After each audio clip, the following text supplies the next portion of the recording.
मैं यति वार्य कुमार विजय आप सभी दर्शकों का दैनिक यति राशिफल चैनल में हार्दिक स्वागत करता हूं। आज मैं आपको इस वीडियो में राहु केतु अपनी राशि जो है तारीख 23 सितंबर को बदल रहे हैं और राहु मिथुन राशि से निकलकर वृषभ राशि में और केतु धनु राशि से निकलकर वृश्चिक राशि में प्रवेश कर रहे हैं। और राहु और केतु के इस राशि परिवर्तन का सभी 12 राशियों पर क्या प्रभाव पड़ेगा यह मैं आपको बताऊंगा। यह मैं आपको यह भी बता देता हूं कि 12 राशि का जो राशिफल है यानी कि राहु केतु का 12 राशि पर क्या असर पड़ेगा यह मैंने इस वीडियो में पूरा डिटेल में आपको बताया है। समय के हिसाब से अगर देखें तो 12 राशि का बताने के लिए बहुत ज्यादा लंबा वीडियो बन जाता था, इसलिए मैंने इस वीडियो को 2 भाग में यानी 2 पार्ट में बनाया है। पहले भाग में 6 राशियां यानी कि मेष, वृषभ, मिथुन, कर्क, सिंह और कन्या, यह प्रथम भाग में रहेगी और दूसरे पार्ट में तुला, वृश्चिक, धनु, मकर, कुंभ और मीन, यह 6 राशियां होगी। तो आपकी जो राशि है आप अपने सुविधा के अनुसार, अपनी राशि के अनुसार पहला भाग या फिर दूसरा भाग इसमें देखें। ज्योतिष में अगर ग्रहों के बारे में देखा जाए तो कुल 9 ग्रह माने जाते हैं, जिसमें प्रमुख रूप से सूर्य, चंद्र, मंगल, बुध, गुरु, शुक्र, शनि, राहु और केतु है। इसमें 7 तो ग्रह है और राहु और केतु को, इन 2 ग्रहों को छाया ग्रह माना जाता है। साथ ही 9 ग्रहों में सूर्य, मंगल, शनि के साथ साथ राहु और केतु को पापी या दूषित ग्रह या फिर क्रूर ग्रह माना जाता है। इन दोनों यानी कि राहु और केतु के बारे में खास बात यह है कि 7 ग्रह सीधे अपने मार्ग पर चलते हैं, लेकिन ये दोनों ग्रह हमेशा उल्टी दिशा में चलते हैं और हमेशा राहु और केतु एक दूसरे से समसप्तक होकर के गोचर करते हैं।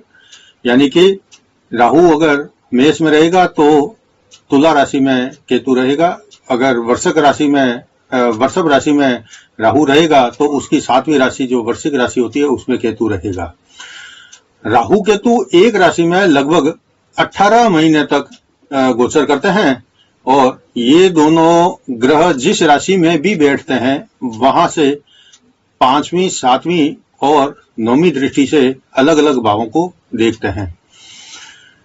राहु और केतु 23 सितंबर 2020 की सुबह लगभग 8:20 तक मिथुन राशि में राहु रहेंगे और केतु जो है धनु राशि में रहेंगे। उसके बाद में राशि परिवर्तन करके राहु जो है वृषभ राशि में और केतु जो है वृश्चिक राशि में प्रवेश कर जाएगा। इस राशि परिवर्तन का सीधा असर सभी 12 राशियों पर पड़ेगा और मैं इस वीडियो में आपको सभी 12 राशियों पर राहु केतु के राशि परिवर्तन से क्या प्रभाव पड़ेगा और आने वाले 18 महीने आपके कैसे बीतेंगे, सभी राशि वालों के यह सब मैं आपके लिए बताने वाला हूं इस वीडियो में। साथ ही मैं आपको हर राशि के बाद में एक उपाय भी बताऊंगा। आप मेरा यह वीडियो अपनी जन्म कुंडली में जो आपकी जन्म राशि है उसी के अनुसार देखें। अगर आपकी जन्म कुंडली में मान लो कर्क राशि आ रही है, हेमेंद्र नाम है या हेमलता नाम है या कुछ भी हो, और अगर आपका बोलता नाम कुछ और है तो फिर आप बोलते नाम से नहीं, जबकि कुंडली में जो आपकी कर्क राशि आ रही है उसके अनुसार मेरा यह वीडियो देखें। आगे बढ़ने से पहले मैं आपको एक हमेशा की तरह छोटा सा अनुरोध करना चाहता हूं कि अगर आपने अभी तक मेरे चैनल को सब्सक्राइब नहीं किया है तो आप इसको सबसे पहले लाल बटन दबाकर सब्सक्राइब करें और फिर घंटी के बटन को भी दबाएं, ताकि जैसे ही मेरा कोई नया वीडियो पोस्ट होता है आपके लिए तो आपको तुरंत सूचना मिल जाए, नोटिफिकेशन मिल जाए और आप उसको सबसे पहले देख सकें। इसके अलावा आप मेरे से अगर फोन पर बातचीत करना चाहते हैं तो आप नंबर स्क्रीन पर देख रहे हैं, इस नंबर पर केवल रविवार को दिन में 10 बजे से 11 बजे के बीच में फोन पर बातचीत कर सकते हैं। इसके अलावा मैं पूरे सप्ताह में बहुत व्यस्त रहता हूं, इसलिए आपसे बातचीत नहीं कर पाऊंगा।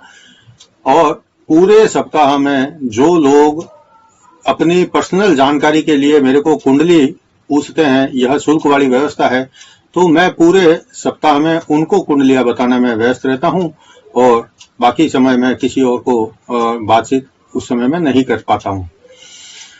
अब आगे बढ़ते हैं और देखते हैं कि 23 सितंबर 2020 को राहु केतु के राशि परिवर्तन से आपकी राशि पर क्या प्रभाव पड़ेगा। अगर आपकी कुंडली में जन्म समय में राहु और केतु अगर अच्छी अवस्था के हैं, शुभ अवस्था के हैं, तो आपको शुभ फल इस गोचर से मिल जाएगा। लेकिन अगर अशुभ स्थिति में आपकी जन्म कुंडली में राहु और केतु है तो आपको शुभ फलों में कमी महसूस होगी और अशुभ फल अधिक तेजी से आपको प्राप्त हो सकते हैं। इसलिए आप अपनी कुंडली किसी विद्वान ज्योतिषी को बताकर यह पता कर ले कि आपकी कुंडली में जन्म के समय में राहु और केतु की स्थिति कैसी है, और यह पता करने के बाद में आपको इस राहु केतु के राशि परिवर्तन के गोचर से क्या लाभ मिलेगा यह आपको पता चल जाएगा। अब आगे देखते हैं कि राहु केतु के राशि परिवर्तन से 12 राशि पर क्या फर्क पड़ता है, क्या प्रभाव पड़ने वाला है आने वाले 18 महीने में। तो शुरुआत करता हूं मेष राशि से। मेष राशि के लिए राहु केतु का जो राशि परिवर्तन है अशुभ फल देने वाला रहेगा। राहु आपके दूसरे धन और कुटुंब स्थान में और केतु आपके 8वें मृत्यु स्थान में अब गोचर करेंगे। राहु की 3 दृष्टियां आपके 6ठे रोग ऋण और शत्रु स्थान में रहेगी। 3 दृष्टियां होती है तो एक दृष्टि जो है आपके 6ठे रोग ऋण और शत्रु स्थान में रहेगी। दूसरी दृष्टि आपकी इनकी जो रहेगी ये 5वीं 7वीं और 9वीं दृष्टि से देखते हैं तो 8वें मृत्यु स्थान पर इसकी दृष्टि रहेगी राहु की, और 10वें कर्म स्थान पर भी राहु की दृष्टि रहने वाली है। राहु दूसरे भाव में आने से पारिवारिक गतिविधि गलतफहमियों में अब आपके बढ़ोतरी होगी। आपसी समझ में कमी रहेगी, आपसी विवाद में बढ़ोतरी होगी। आपको भी अपने स्वभाव में काफी कुछ बदलाव महसूस होगा। आपकी वाणी कुछ अधिक सख्त और तलखी लिए हुए रहेगी। आर्थिक रूप से अगर देखें तो भी ये गोचर आपको अधिक लाभ के बजाय ज्यादातर समय में धन के मामले में संघर्ष करते हुए ही बिताना पड़ेगा, ऐसा लगता है। और आप चाहे व्यापार से जुड़े हो या फिर नौकरी में हो, सब जगह असहयोग अधिक करने वाले लोग आपको इस गोचर के दौरान मिलेंगे। आर्थिक पक्ष कमजोर रहने से मानसिक रूप से अधिकतर समय में आप तनावग्रस्त रहेंगे। आपके जो शत्रु पक्ष भी इस गोचर से आपको नुकसान पहुंचाने की कोशिश कर सकते हैं। 8वें भाव में केतु का जो प्रभाव है आपके लिए अधिक चिंताग्रस्त करने वाला रहेगा। आपका स्वास्थ्य कमजोर रहेगा। आप हमेशा अपना वाहन आदि संभाल कर चलाएं। शरीर में कोई रोग हो तो उसको हल्के में लेने की गलती ना करें। तुरंत डॉक्टर से सलाह आदि लें और उचित दवाई उपचार आदि भी लें। केतु की 12वें खर्च स्थान पर और दूसरे धन और कुटुंब स्थान पर और साथ में ही आपके चौथे सुख और माता स्थान पर दृष्टि रहेगी। इसलिए आपके खर्चों में अब बढ़ोतरी होगी और परिवार में अशांति के अलावा आपको जीवन में मिलने वाली सुख सुविधाओं में कमी आपको महसूस होगी। जैसे समय से इस प्रकार के समय से आपको इन 18 महीनों में गुजरना पड़ेगा। राहु और केतु के कारण आपके एक साथ कुंडली के 6 भाव प्रभावित रहेंगे और इन्हीं 6 भावों के शुभ फल में आपको हमेशा कमी महसूस होती रहेगी। मैं मेष राशि वालों के लिए उपाय बता देता हूं। जैसा कि मैंने शुरू में बताया था कि मैं हर राशि के बाद में उपाय बताऊंगा, तो मेष राशि वालों के लिए यह उपाय है। राहु के केतु के अशुभ उसके प्रभाव से बचने के लिए आप हनुमान चालीसा का पाठ नियमित अब पढ़ना शुरू कर दें और राहु की जो वस्तुएं होती है उन वस्तुओं का आप ज्यादा से ज्यादा मंगलवार और शनिवार के दिन दान किया करें। इससे आपको राहु केतु के जो अशुभ परिणाम हैं उसमें कमी महसूस होगी। अब बढ़ते हैं आगे और देखते हैं अगली वृषभ राशि। वृषभ राशि में अब राहु का गोचर हो रहा है, यानी कि आपकी खुद की राशि में राहु का गोचर हो रहा है और 7वें जीवन साथी स्थान में केतु का गोचर हो रहा है। तो यह आपके लिए मध्यम फल प्रदान करने वाला रहेगा। राहु केतु का राशि परिवर्तन सबसे अधिक आपकी राशि वालों को ही प्रभावित करेगा, क्योंकि लग्न भाव में राहु का गोचर जो है 18 महीने तक रहेगा और लग्न भाव से हम शारीरिक स्थिति, चारित्रिक स्थिति, यश, अपयश और कीर्ति, प्रतिष्ठा का या फिर ज्ञान आदि दूसरे का अनुमान कर सकते हैं। और सप्तम भाव जो है वहां पर केतु है, वहां से हम जीवन साथी के बारे में जानकारी प्राप्त कर सकते हैं।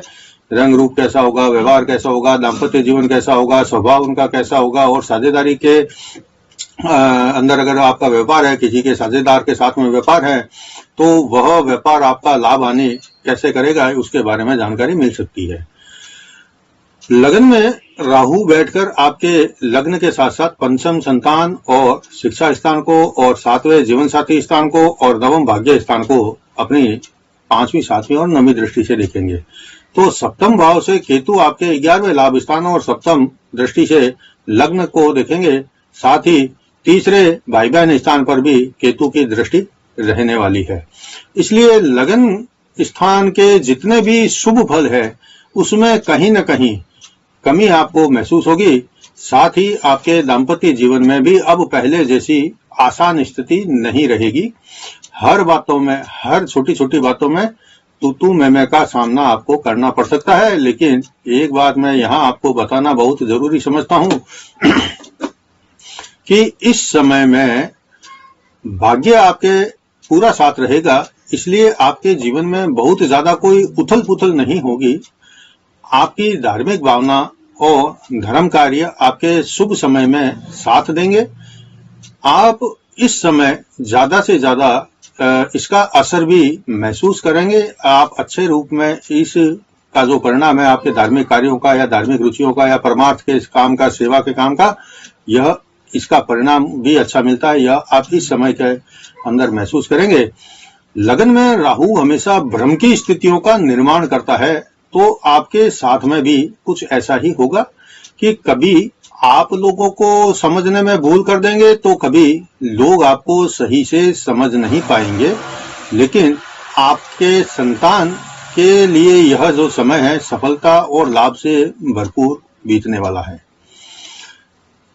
केतु आपके सप्तम स्थान में बैठकर लाभ स्थान को देखेंगे तो लाभ आसानी से मिलना नहीं है, और जब आसानी से कुछ हासिल नहीं होता है तो लगता है कि हमारे सब काम रुक रहे हैं और लाभ भी मिलता मिलता अटक रहा है। और अच्छा खासा चलने वाला व्यापार धंधा भी अब उतना अच्छा नहीं रहा। जितनी मेहनत करते हैं उतना लाभ नहीं मिलता, बल्कि फालतू की दौड़ धूप आदि अधिक करनी पड़ती है, तब जाकर कहीं जरूरत पूर्ति का साधन जुटा पा रहे हैं। यह 18 महीने आप जैसी मेहनत करेंगे वैसा फल आप पाएंगे। जैसी स्थिति में बीतने का अनुमान है तो यही है कि आप हमेशा पूरी लगन से पूरी मेहनत करें तो आप लाभ में रहेंगे। यह 18 महीने आप जैसी मेहनत करेंगे वैसा फल पाएंगे, जैसी स्थिति में ही बीतेगा। भाइयों बहनों को अच्छा लाभ मिलेगा और आपके भाई बहन के जीवन में कुछ सुखद क्षण, कुछ उन्नति के क्षण, कुछ खुशी के क्षण, कुछ प्रतिष्ठा के क्षण उनको मिलेंगे। यह आपके भाई बहन इससे या पूरा परिवार इससे गौरवान्वित हो सकता है। वृषभ राशि के लिए मैं अब आपको उपाय बता देता हूं कि वृषभ राशि को अगर राहु और केतु से अशुभ परिणाम मिल रहा है तो उन अशुभ परिणामों को कम करने के लिए सबसे पहले तो आप अपने कुंडली किसी विद्वान ज्योतिषी को बताएं, और यह कुंडली नहीं बताते हैं तो भी मैं आपको एक उपाय बता देता हूं कि सप्ताह में एक बार कोई एक दिन आप निश्चित कर लें और उस दिन शिव परिवार मंदिर जहां बसा हुआ है मंदिरों में, वहां पर आप एक नारियल हर सप्ताह में चढ़ा दिया करें। अब आगे बढ़ते हैं और देखते हैं मिथुन राशि। मिथुन राशि के लिए तो राहु आपकी राशि से निकलकर 12वें खर्च भाव में गोचर करेगा।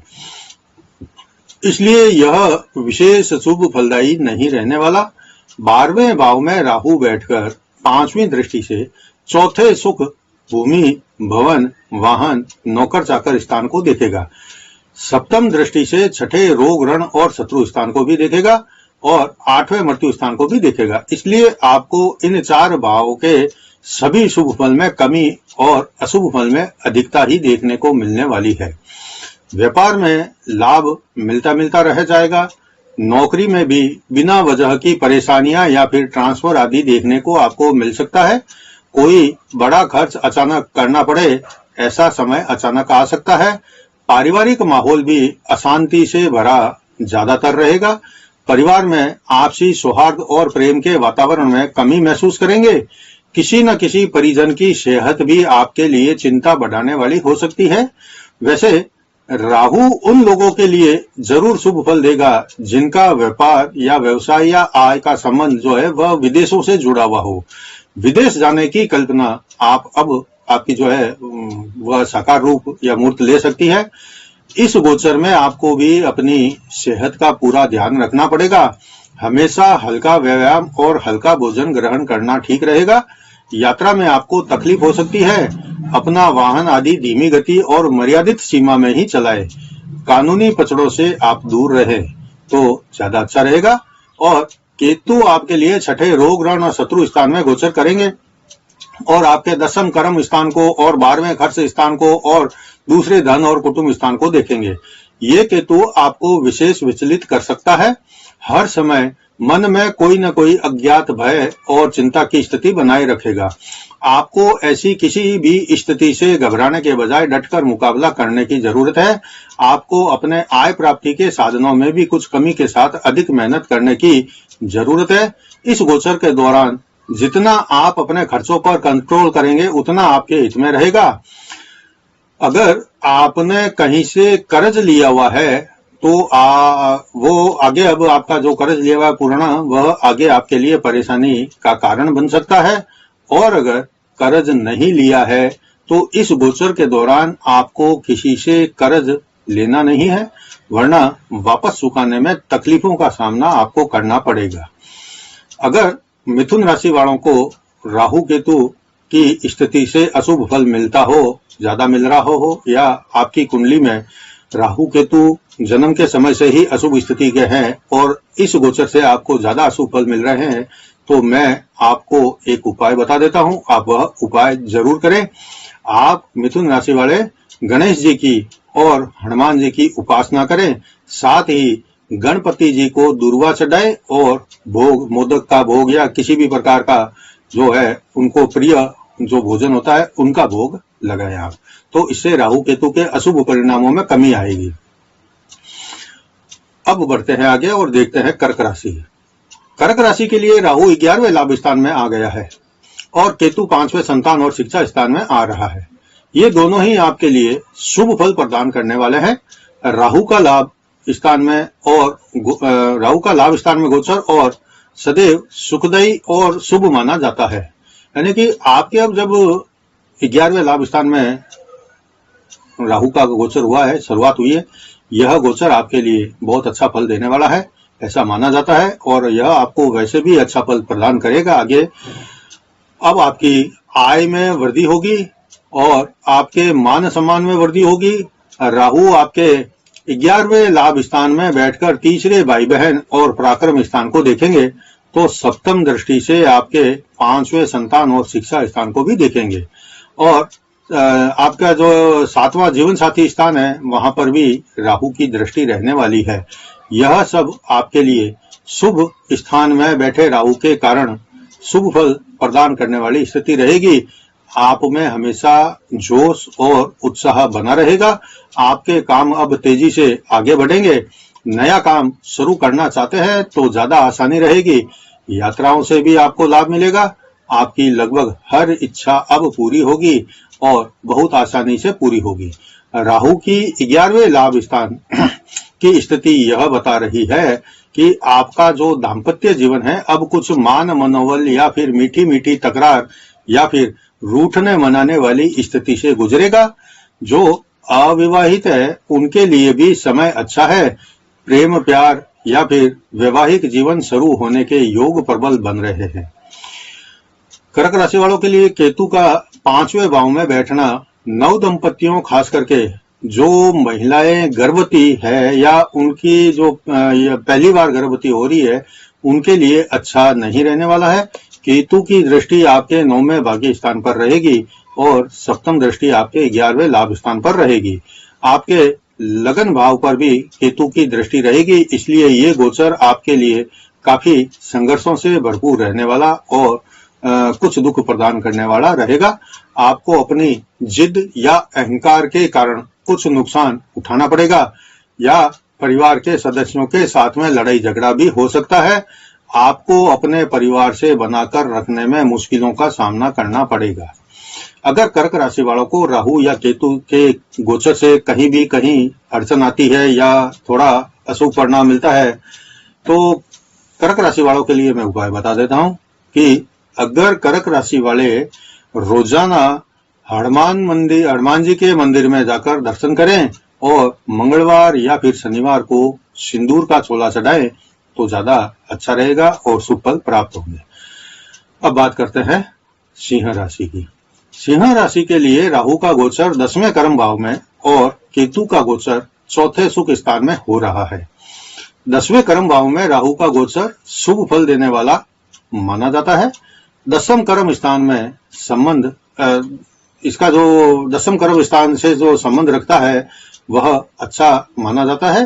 कर्म यानी कि जीवन में हम अपनी जीविका किस प्रकार के रोजगार से प्राप्त करेंगे, यह सब जानकारी इस भाव में मिलती है। और अब जब राहु का गोचर यहीं पर हो रहा है तो आप जिस किसी काम के व्यापार से अगर जुड़े हुए हैं या बिजनेस से जुड़े हैं, नौकरी से या अन्य प्रकार की आय प्राप्ति के साधनों से जुड़े हैं, तो आपके लिए यह गोचर शुभ रहने वाला है। इस आने वाले 18 महीनों में आपको आय से संबंधित मजबूती प्राप्त होगी। आय के जो आपके रास्ते हैं वह अब आपके लिए और ज्यादा अच्छे बन जाएंगे।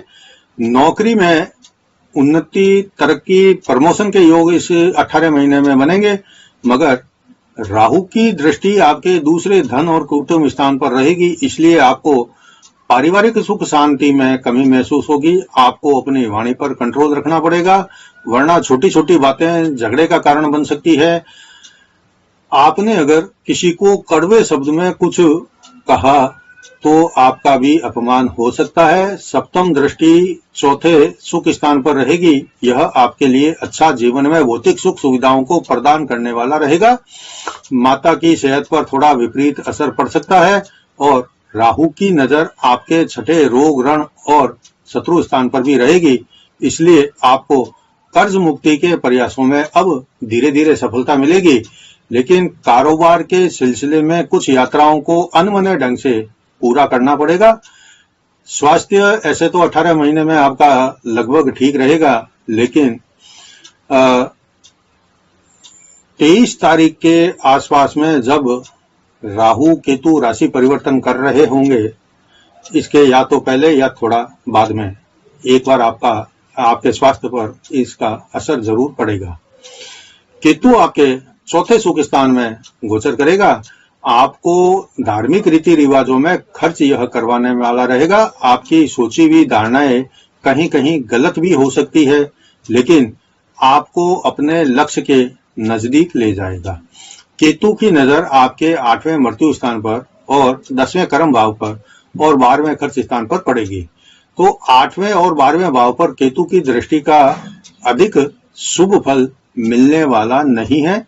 खान पान के कारण कभी कभी कष्ट उठाना पड़ेगा और फालतू के दवाइयों का खर्च या फिर अन्य प्रकार से लोगों को दिया गया पैसा आदि आपका डूब सकता है।